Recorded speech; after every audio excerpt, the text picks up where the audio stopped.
of the Whispering Woods. Once, in a small, quiet village at the edge of the world, there lived a young traveler named Emran. He had always felt that there was something beyond the hills and forests, something calling to him like a soft song you can almost hear when the wind is just right. One evening, as the moon rose silver over the rooftops, Emran noticed a strange glow deep in the distant Whispering Woods.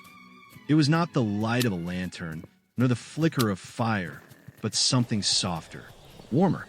The villagers told many stories of those woods. Some spoke of talking trees, others of streams that could carry you to entirely different worlds.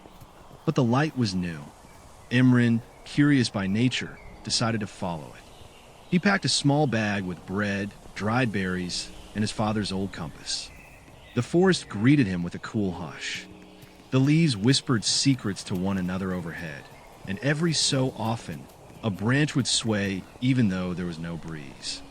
The deeper he walked, the more the glow grew, until he found its source, a tiny lantern floating in midair. Its flame did not burn, but shimmered like captured starlight. The lantern spoke, not with words exactly, but with a feeling. Follow. And so he did. It led him over moss-covered bridges and across streams where the water sang.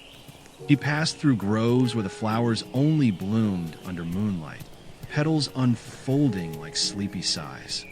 Sometimes the lantern would stop, hovering patiently, as though waiting for him to notice something. The pattern of stars through the branches, the sound of owls talking in low, soothing tones, the way the earth smelled after a hidden rain. As the night went on, the forest began to change.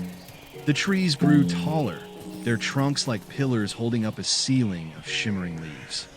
In one clearing, Emran met a fox with fur like red silk and eyes full of knowing. The fox did not speak, but padded beside him, as if they had always been friends. Eventually, the lantern brought him to a lake as still as glass. Above, the stars were so bright they looked close enough to touch.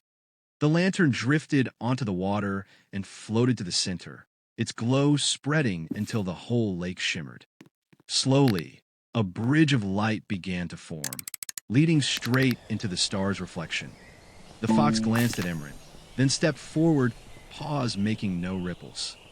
Emran followed, feeling the strange sensation of walking upward, not into water, but into the sky itself. Higher and higher they went, the forest fading beneath them, until they reached a vast meadow that lay among the stars. It was quiet there, peaceful. The air smelled faintly of rain and warm bread. In the middle of the meadow stood an ancient tree, silver-barked, with leaves like crystal. The lantern hung itself gently from one of its branches, its journey complete. The fox curled up at the base of the tree. Emran sat beside it, and for the first time in his life, he felt no need to move, no curiosity urging him forward, only the deep, warm contentment of belonging. Some say Emran still sleeps there, beneath the silver tree, dreaming adventures that flow like rivers through the night sky. And perhaps, if you listen closely as you drift off, you might just hear the lantern's soft glow